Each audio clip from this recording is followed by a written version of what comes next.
ke anu aja. Ya. Ini ya. Ya. Mulai Pak. Mulai ya. Ya. Langsung nganu video.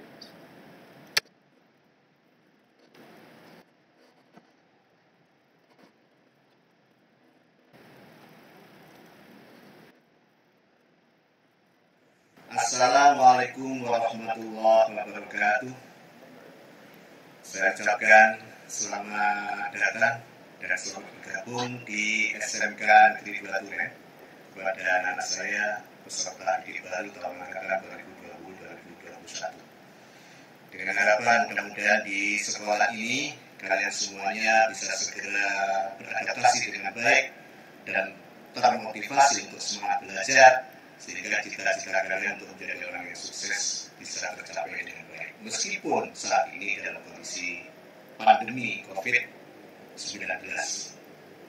Untuk itu, pada kesempatan pertemuan yang pertama ini, saya di dalam kegiatan MPLS ini akan menyampaikan materi tentang pendidikan karakter dan tata krama. Harapan saya, materi ini bisa kalian ikuti dengan baik dari rumah secara daring dan bisa mengambil manfaat secara maksimal. Beriring doa mudah-mudahan kalian semuanya dalam kondisi sehat selalu dan siap serta penuh semangat. Selamat mengikuti.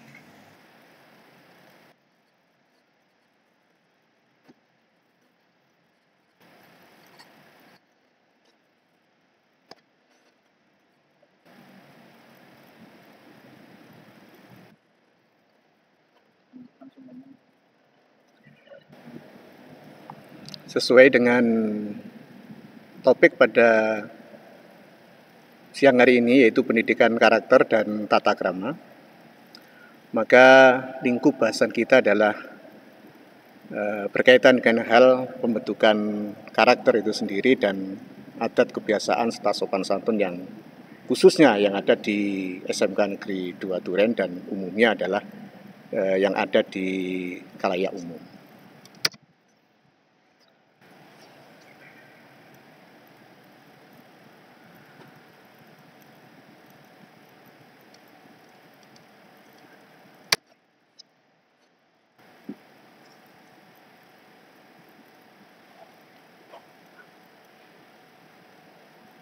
Di next lagi berarti Pak.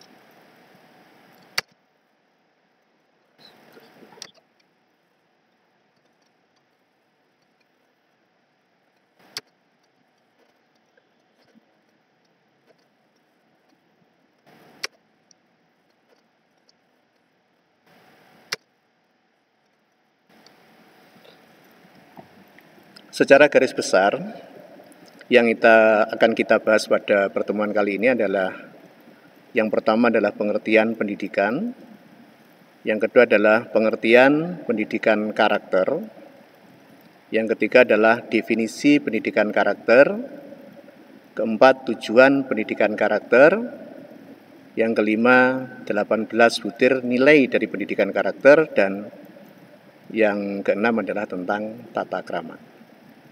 Baiklah, mari kita ikuti bahasan yang pertama tentang pengertian pendidikan.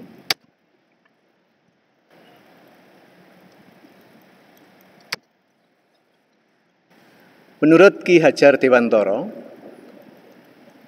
yang dimaksud dengan pendidikan itu adalah proses menuntun segala kekuatan kodrat yang ada pada anak-anak peserta didik agar mereka sebagai manusia dan sebagai anggota masyarakat dapat mencapai keselamatan dan kebahagiaan setinggi-tingginya.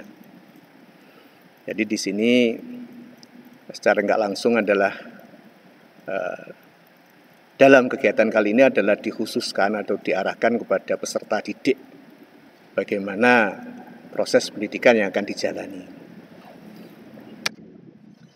Menurut Undang-Undang Republik Indonesia, yaitu Undang-Undang Nomor 20 Tahun 2003, pengertian dari pendidikan adalah usaha sadar dan terencana untuk mewujudkan suasana belajar dan proses pembelajaran agar peserta didik secara aktif mengembangkan potensi dirinya untuk memiliki kekuatan spiritual, keagamaan, pengendalian diri, kepribadian, kecerdasan, akhlak mulia, serta keterampilan yang diperlukan dirinya, masyarakat, bangsa, dan negara. Dari sekian banyak definisi tentang pendidikan atau pengertian pendidikan, saya ambil 2 saja. Yang pertama adalah menurut tokoh pendidikan kita, yaitu Bapak Ki Hajar Dewantoro, dan yang kedua adalah menurut undang-undang yang ada di negara kita.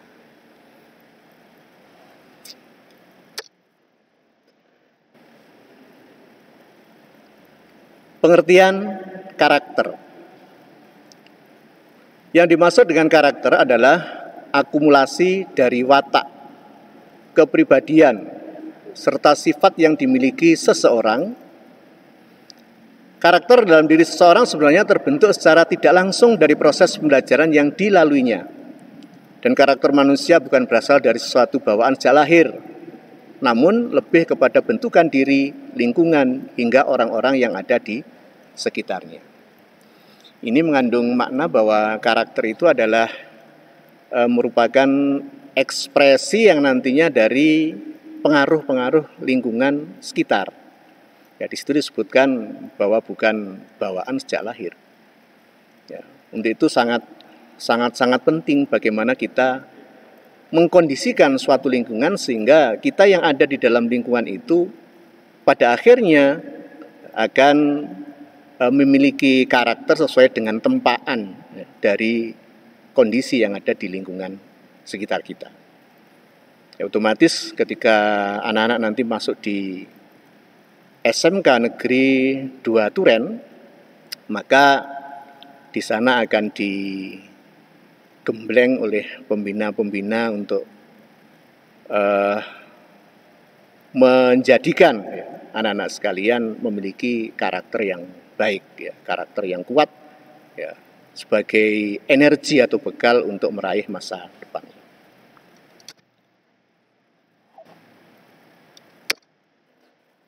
Menurut Doni Kusuma, karakter adalah sebuah gaya, sifat, ciri maupun karakteristik yang dimiliki seseorang yang berasal dari pembentukan ataupun tempaan yang didapatkannya melalui lingkungan yang ada di sekitar. Jadi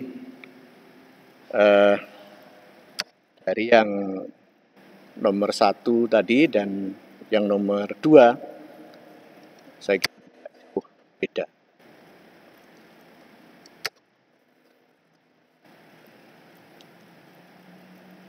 Kemudian untuk pendidikan karakter atau definisi dari pendidikan karakter, menurut Kamus Psikologi, pendidikan karakter dapat diartikan sebagai usaha kita secara sengaja dari seluruh dimensi kehidupan sekolah untuk membentuk atau untuk pembentukan karakter secara optimal. Ya. Jadi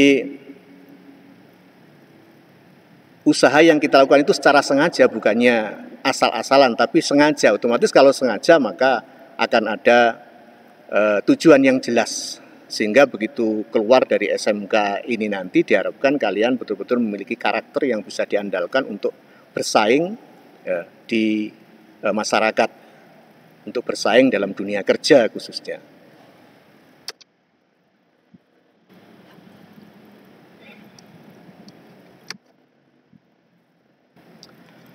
Sementara menurut T. Ramli, pendidikan karakter dapat diartikan sebagai pendidikan yang mengedepankan esensi dan makna terhadap moral dan akhlak, sehingga hal tersebut akan mampu membentuk pribadi peserta didik yang baik. Saya kira tidak jauh beda.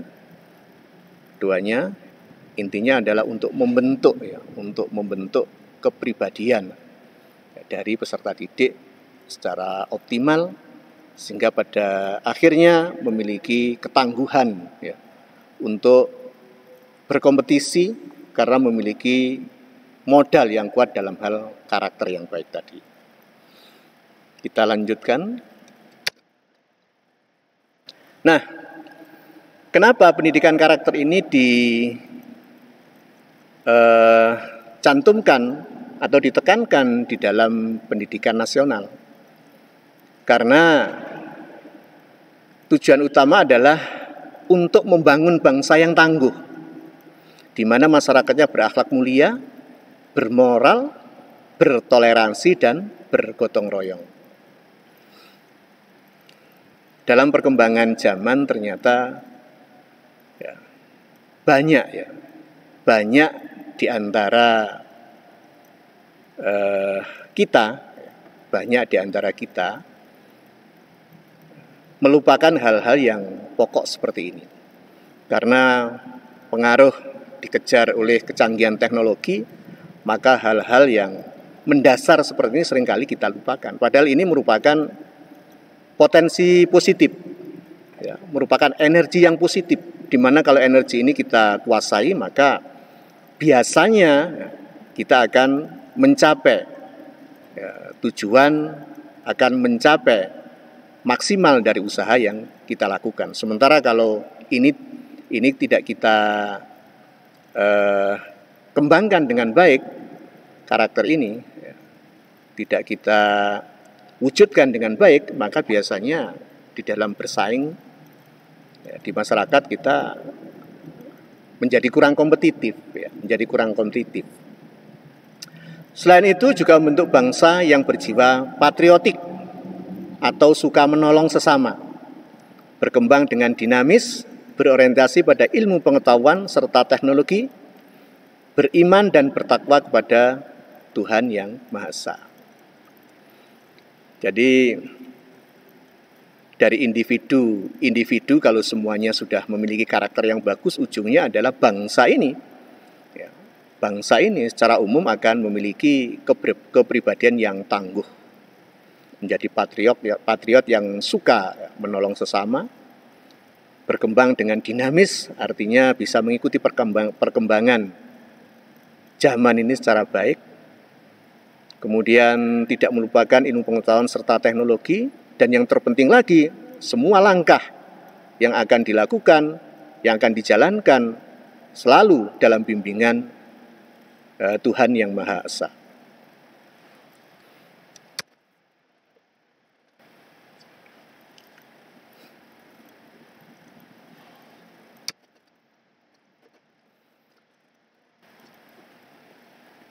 Berikut adalah butir-butir nilai pendidikan karakter. Secara garis besar ada 18. Dan harapan kami dengan memahami butir-butir dari nilai pendidikan karakter yang ada ini, maka diharapkan semua anak didik bisa mewujudkannya dan bisa menjadi kebiasaan yang baik, dibiasakan sehingga menjadi kebiasaan. Yang pertama adalah religius. Setiap insan Indonesia diharapkan adalah insan yang memiliki ketakwaan yang kuat kepada Tuhan yang Maha Esa, kepada Allah SWT, khususnya untuk yang beragama Islam. Kenapa? Karena kita ini tentunya sebagai makhluk ciptaan Allah sangat kecil dalam segala hal, sangat lemah dalam segala hal. Tentunya semuanya apa yang kita lakukan adalah atas kehendak dari Sang Pencipta. Untuk itu dengan pendalaman religius yang benar, dengan pendalaman religius yang mantap, maka diharapkan keimanan kita itu kokoh sebagai pondasi utama untuk melangkah. Dari situ kita akan bisa membedakan mana yang benar, mana yang salah, mana yang harus kita lakukan, dan mana yang harus kita tinggalkan. Karena kebenaran yang mutlak adalah di tangan Sang Pencipta. Karenanya kita tidak boleh pandai, pintar dengan kemajuan teknologi yang hebat, tetapi kemudian melupakan tuntunan dan bimbingan yang diberikan oleh agama. Yang kedua adalah memiliki karakter yang jujur. Nah, ini penting. Di zaman sekarang ini jujur itu rupanya mulai terkikis. Padahal kalau kita mau bicara yang jujur juga, maka kejujuran itu adalah mata uang yang berlaku di mana-mana. Ya, kejujuran itu adalah mata uang yang berlaku di mana-mana. Coba bayangkan, sekali kita tidak jujur kepada seseorang, maka andaikan kita punya keperluan kepada orang itu pada lain waktu, biasanya ya, kita sudah tidak dianggap, ibarat mata uang sudah tidak berlaku lagi untuk dia. Untuk itu penting sekali ya, kita ini melatih untuk selalu berbuat jujur, walaupun itu kadang-kadang kenyataannya pahit untuk kita lakukan. Ya. Misalnya berangkat sekolah, ya, kita kesiangan, telat, dan tahu risikonya kalau sudah telat biasanya kena sanksi karena pelanggaran disiplin. Ya. Nah kemudian telatnya karena apa? Ternyata bangun kesiangan. Ya. Kenapa kok bangun kesiangan? Karena begadangnya terlalu malam. Tapi gak mau berkata jujur, bilang apa? Ya. Katanya ngerjakan tugas terlalu malam, terlalu banyak, dan macam-macam. Akhirnya bangunnya kesiangan, efeknya rentetannya akan telat. Padahal bukan ngerjakan tugas di malam hari tadi, ya, tapi karena begadang ya, yang tiada tujuan. Mau ngomong jujur seperti itu, takut, tambah sanksinya berat, nah, akhirnya berbohong. Nah, untuk itu, sekecil apapun, marilah kita itu berusaha untuk bagaimana kita ini menanamkan kejujuran ini pada diri kita, ya. Sehingga di dalam bertindak dan berbuat, kita ini punya ketenangan. Yang nomor 3 adalah toleransi. Toleransi di sini ini kita tentunya hidup sebagai individu yang bermasyarakat, maka kita harus memperhatikan keadaan sekeliling kita.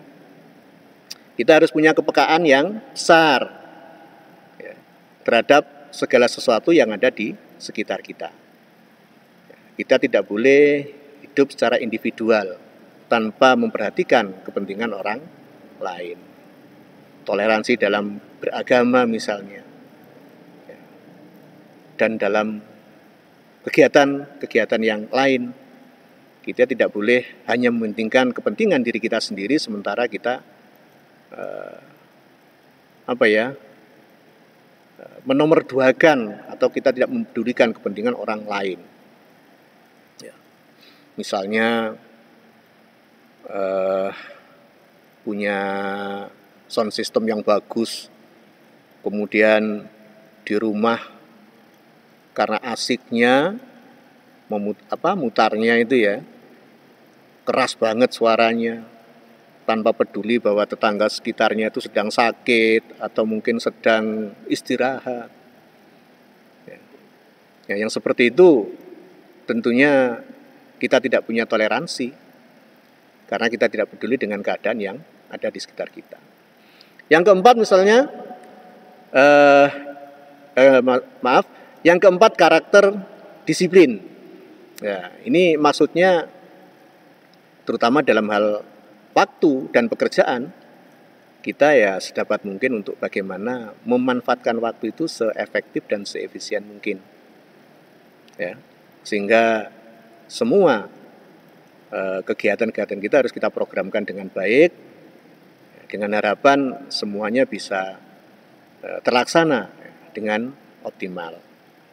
Kalau di sekolah sudah ditentukan jam masuknya, jam istirahatnya, jam pulangnya, maka kita juga harus bisa mengatur waktu sedemikian rupa sehingga semuanya tugas-tugas dan kewajiban kita ini bisa terlaksana dengan benar. Yang kelima adalah kreatif. Nah, Saya kira kalau masalah kreatif ini semua orang adalah punya potensi. Namun terkadang ada juga yang kreatifnya tidak dinampakkan, sehingga kelihatannya pasif. Untuk itu wajiblah kita untuk punya kreasi, ya, menciptakan segala sesuatu yang mungkin dari barang-barang yang nggak bermanfaat menjadi bermanfaat, dari yang semula tidak terpikirkan oleh orang lain menjadi terpikirkan dan terbentuk suatu karya nyata yang bermanfaat bagi orang banyak. Ya, ini perlu kita latih dan kita kembangkan. Yang keenam adalah kerja keras. Artinya kita berusaha untuk semaksimal mungkin bekerja untuk mencapai tujuan dari yang kita programkan, semua kegiatan itu agar mencapai hasil yang maksimal. Jangan suka ngelokro, jangan suka menyerah. Apalagi nanti di SMK ini jumlah mata pelajarannya dan dari segi materinya mungkin lebih berat dibandingkan saat kamu SMP atau sanawiyah. Maka tidak sepantasnya kalian untuk santai-santai. Ya.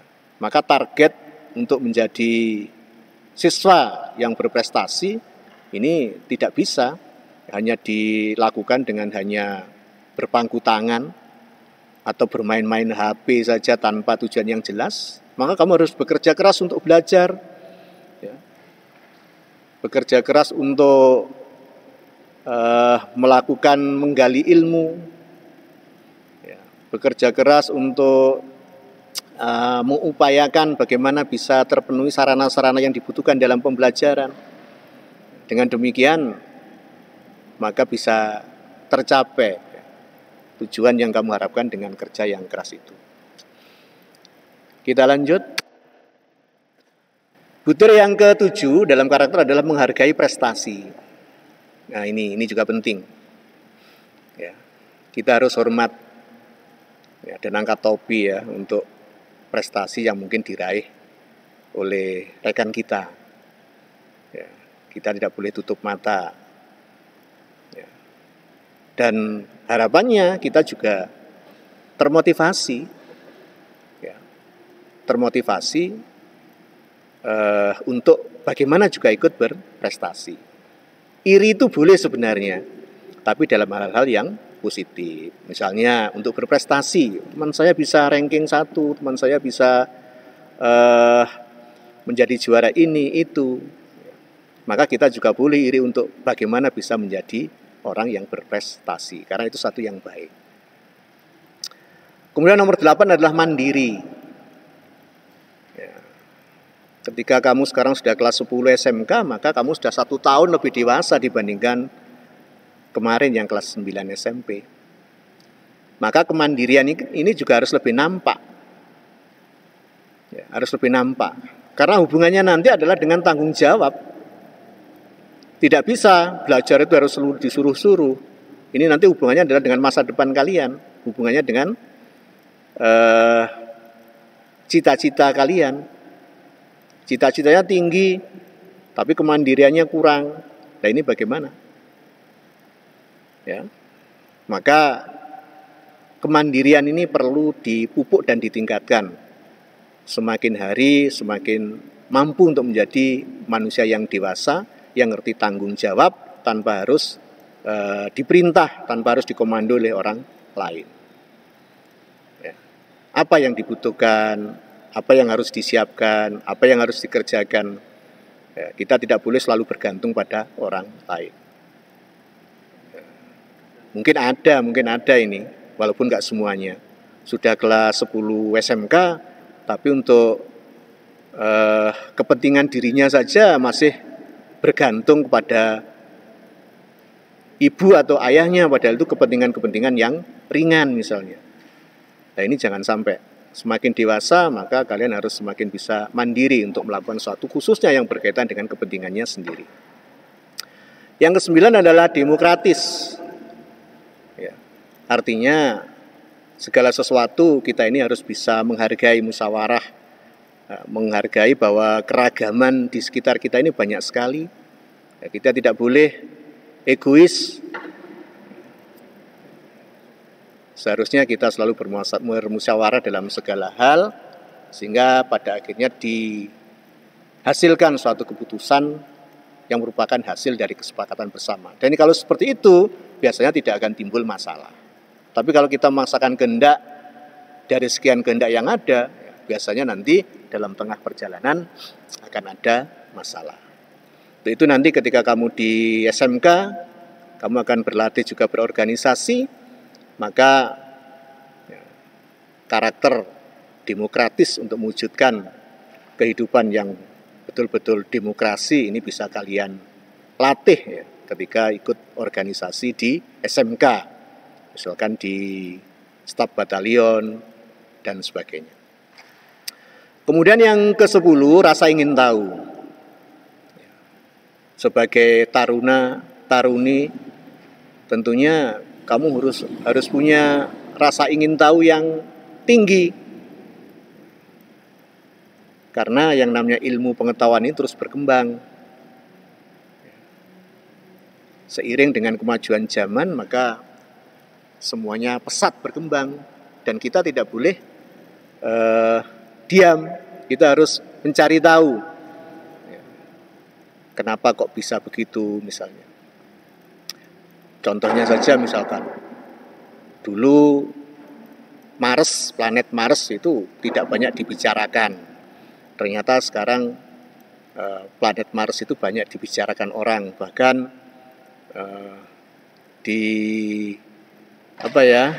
dibayangkan atau bisa secara teori kemungkinan bisa dihuni oleh manusia. Kenapa kok begitu?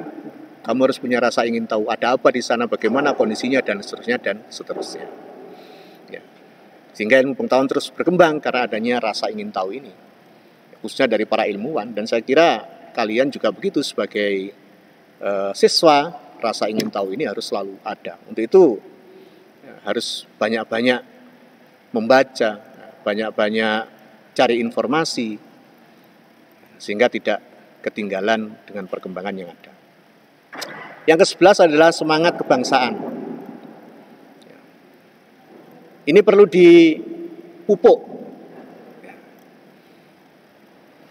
Akhir-akhir ini rasa kebangsaan dari bangsa ini seringkali retak. Kesatuan dan persatuan seringkali retak gara-gara sesuatu hal karena kepentingan yang beda. Dan bisa kita bayangkan, andaikan bangsa ini pecah karena suatu hal, karena ego masing-masing, ya, maka kehidupan akan terpengaruh. Kedamaian nggak ada, di sana sini timbul kerusuhan, ya, mau membangun tidak bisa, dana yang seharusnya untuk membangun untuk mengatasi sesuatu yang tidak berguna. Untuk itu semangat kebangsaan sebagai bangsa Indonesia, sebagai bangsa yang bersatu seharusnya tetap diwujudkan. Jangan sampai terpecah belah karena hal-hal yang seharusnya tidak perlu terjadi. Ingat, untuk memerdekakan negara ini tidak gampang. 350 tahun dalam cengkeraman penjajah Belanda ditambah 3,5 tahun dalam penjajahan Jepang itu nggak pendek waktunya, lama banget untuk merdeka. Nah, ketika sekarang menjadi negara yang merdeka, maka jangan dicapik-capik ya, karena rasa dari semangat kebangsaan yang menipis. Untuk itu mari kita pupuk kembali kesatuan dan persatuan ini sebagai bangsa yang besar ya, sehingga negara ini bisa lebih maju karena jiwa kebangsaan dari penduduknya ini semakin kuat ya, semakin hebat. Kaitannya juga semangat kebangsaan ini berhubungan dengan yang nomor 12 yaitu cinta tanah air. Ya, nomor 12 cinta tanah air. Ya. Saya kira tidak perlu penjelasan yang banyak untuk nomor 12 ini, kaitannya dengan nomor 11 saya kira erat sekali. Kita lanjut dengan yang nomor yaitu bersahabat atau komunikatif. Dalam pergaulan diharapkan ciptakan persahabatan yang baik, jangan permusuhan, dan komunikasi yang baik. Setiap ada permasalahan, saya kira bisa diselesaikan dengan komunikasi yang baik. Biasanya masalah-masalah itu timbul karena ya ini tadi, miskomunikasi. Untuk itu diusahakan segala sesuatu itu terjadi komunikasi yang baik. Ya. Erat persahabatan, jangan timbulkan permusuhan. Kemudian yang ke-14, peduli lingkungan. Nah, ini penting. Lingkungan tempat kita tinggal ini merupakan sarana untuk bagaimana kita mencapai kesejahteraan. Sehingga kalau kita tidak peduli dengan lingkungan, biasanya ya efeknya akan kembali pada kita sendiri. Lingkungan yang kami maksud adalah lingkungan secara umum, baik lingkungan tempat tinggal maupun lingkungan lingkungan yang nomor 15 saya kira ya, lingkungan sosial. Ya, jadi peduli lingkungan ini nomor 14 saya kira juga langsung berkaitan dengan peduli sosial, lingkungan sosial. Ya. Contoh ringan saja untuk peduli lingkungan alam misalnya. Sekarang ini kalau kita lihat banyak sampah-sampah berserakan, khususnya sampah plastik. Kenapa itu bisa terjadi? Karena kita kurang peduli dengan lingkungan. Apa yang kita lakukan ini, istilah Jawanya menyepelekan gitu ya.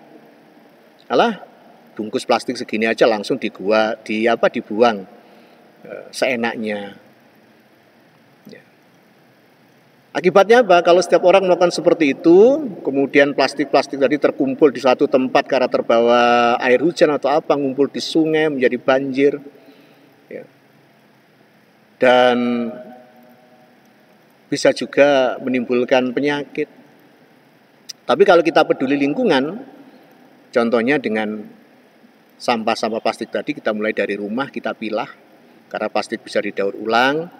Kita kumpulkan, setiap orang peduli seperti itu, kemudian kita berikan pada pemulung, kemudian akan distorkan kepada pengepulnya dan seterusnya, kemudian didaur ulang lagi. Maka negara kita ini kalau dilakukan oleh seluruh warga Indonesia akan bebas dari sampah plastik. Tidak seperti sekarang, lingkungan kita ini menjadi tempat buangan sampah plastik. Nah, ini peduli lingkungan. Peduli sosial juga demikian, lingkungan sosial kita maksudnya, kita tidak boleh menutup mata dengan keadaan sosial yang ada di sekitar kita. Kita harus peka. Uluran tangan kepada mereka yang sedang membutuhkan harus saling kita wujudkan. Yang ke-16 adalah tanggung jawab. Saya kira setiap orang punya porsi sendiri-sendiri terhadap tanggung jawabnya. Murid tanggung jawabnya apa? Guru tanggung jawabnya apa? Orang tua tanggung jawabnya apa? Saya kira sudah punya porsi sendiri-sendiri. Untuk itu, ya, coba ya nanti kita wujudkan tanggung jawab ini secara maksimal. Ya. Tanggung jawabnya murid apa? Ya sekaligus hubungannya dengan kewajibannya. Ya. Belajar harus bertanggung jawab. Kalau nilainya jelek bagaimana? Ya harus berusaha untuk meningkatkan belajarnya. Orang tua hubungannya dengan biaya yang dibutuhkan untuk pendidikan. Kalau sarana prasarana anaknya tidak terpenuhi sehingga anaknya tidak bisa belajar dengan maksimal, ya orang tua harus punya tanggung jawab untuk bagaimana memenuhinya. Guru juga demikian, sama saja. Kewajibannya adalah mendidik dan mengajar. Itu tanggung jawabnya untuk membentuk bagaimana murid-muridnya menjadi murid-murid yang cerdas, berkarakter yang bagus. Itu harus berusaha kita wujudkan. Yang ke-17 adalah gemar membaca, dan sekarang ini sudah digalakkan ya, program literasi. Dan membaca ini tidak harus selalu dengan membaca buku, tidak, tapi kita bisa dengan browsing di internet dan yang lainnya, Yang penting dengan membaca itu pengetahuan kita menjadi bertambah. Dan yang ke-18 adalah cinta damai. Artinya apa? Ya, diharapkan kita semuanya ini bisa mewujudkan kedamaian, tidak permusuhan, sehingga keutuhan dari persaudaraan dan persahabatan selalu terjaga. Itu adalah 18 butir nilai-nilai pendidikan karakter. Mudah-mudahan ya nanti bisa kita wujudkan di SMK tercinta kita ini, ya, sehingga ketika lulus dari SMK nanti kalian betul-betul punya karakter yang baik, yang menjadi energi positif sebagai pondasi untuk kalian berkompetisi di masyarakat. Berikutnya adalah tata krama. Apa itu tata krama? Tata krama adalah norma atau sebuah kebiasaan yang mengatur sikap sopan dan santun, atau sikap sopan santun dan disepakati oleh lingkungan atau adat setempat. Jadi tata krama ini adalah yang biasa kita sebut dengan sopan santun. Dan sopan santun itu lekat ya, dengan adat istiadat yang ada di suatu daerah. Biasanya ada pepatah, di mana tanah dipijak, di situ langit dijunjung. Ada pepatah seperti itu ya. Artinya apa? Ketika kita ada atau lagi menempati suatu daerah tertentu, maka kita harus menjunjung adat istiadat yang ada. Kalau tidak, akan timbul masalah. Akan timbul masalah. Adat di suatu daerah tentunya beda dengan yang lain. Ya. Itu kita wajib untuk menghormati, wajib untuk mematuhi, walaupun itu tidak tertulis.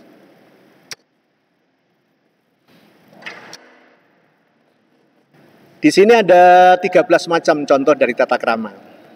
Coba kita uraikan satu persatu, mudah-mudahan nanti walaupun nggak lengkap ya bisa menjadi gambaran pada kita. Contoh adalah tata krama berbicara. Gimana ya, berbicara yang sopan, bagaimana berbicara yang yang memenuhi tata krama yang bagus. Ya tentunya berbicara itu dengan suara yang sesuai yang dibutuhkan gitulah. Tidak teriak-teriak. Apalagi kalau berbicara dengan orang yang sepuh, orang yang tua, ya, tidak usah teriak-teriak, berbicara yang sopan, ya, menggunakan kata-kata yang baik, tidak mengumpat. Tapi sekarang banyak yang dulu ya, kata-kata itu sebenarnya kata-kata yang jorok atau kata-kata yang nggak bagus, sekarang menjadi sesuatu yang sepertinya biasa saja, ya, padahal itu sebenarnya nggak pantas. Untuk itu dalam berbicara perlu hati-hati, ya. Baik berbicara kepada teman ataupun kepada orang lain. Yang kedua, tata krama makan juga demikian.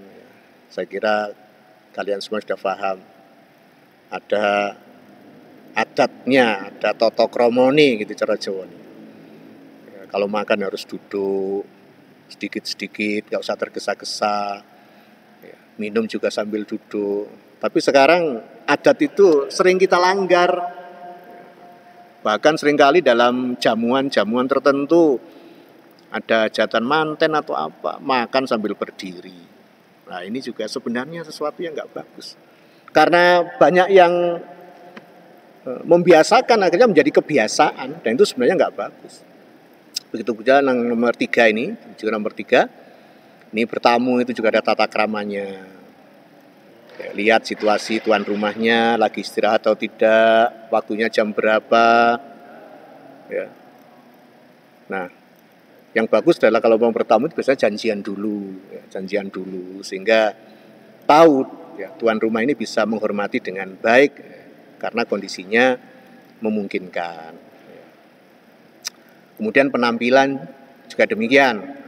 Sekarang ini banyak penampilan ya, buru nyentrik ya, tetapi tanpa mempedulikan itu bagus atau tidak.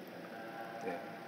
Itu penampilan terutama dalam berpakaian, ya, dalam potongan rambut dan sebagainya. Saya kira perlu anak-anak mencari contoh-contoh yang bagus, jangan seenaknya. Ya. Untuk yang putri khususnya, ini harus betul-betul menjaga auratnya. Ya. Jangan malah mengumbar auratnya sehingga ini malah membahayakan. Karena apa? Ingin penampilan yang nyentrik atau yang bagaimana gitu. Ya, hubungannya nanti dengan nomor 5 dalam tata krama pergaulan ini. Pergaulan ini akan kacau kadang-kadang gara-gara penampilan yang juga nggak tepat gitulah. Bagaimana pergaulan antara siswa dengan siswa, bagaimana pergaulan antara siswa dengan guru, bagaimana pergaulan guru dengan guru. Nah, ini ada aturannya sendiri. Apa artinya? Ya, sopan santunnya ini ada sendiri. Ya. Termasuk ini kalau dengan guru ya hubungannya dengan yang nomor 6 ini biasanya berbeda usia.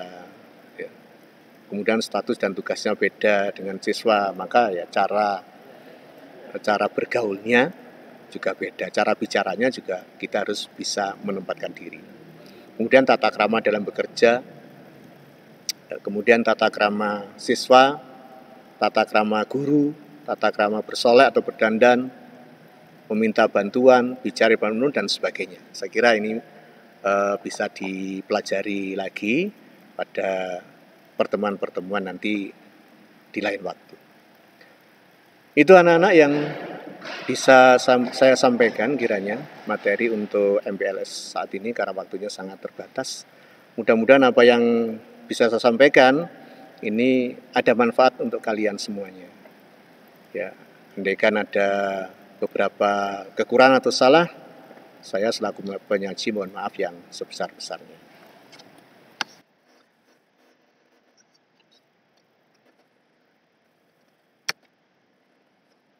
Nah, ini sebelum ini diakhiri ada satu pesan untuk kalian semuanya. Ya, ini juga harapan. Jangan pernah berhenti berbuat baik meskipun sekecil atom. Ya, maupun sekecil atom. Kenapa? Karena siapa tahu perbuatan yang kecil yang kamu lakukan itu malah merupakan turunnya rahmatnya Allah untuk membukakan pintu surga untuk kalian. Jadi jangan menyepelekan perbuatan baik yang kecil. Perlu kita pupuk, kita lakukan setiap saat. Demikian, terima kasih atas perhatiannya. Saya akhiri. Assalamualaikum warahmatullahi wabarakatuh.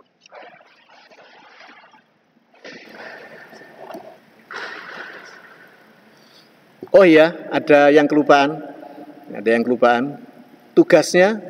Tugasnya, mohon maaf ini. Tugasnya untuk kalian adalah mengisi jurnal kebaikan yang sudah kamu lakukan selama 1 hari. Nanti ada di linknya, nanti bisa dibuka ya. Sekali lagi, mohon maaf dan terima kasih.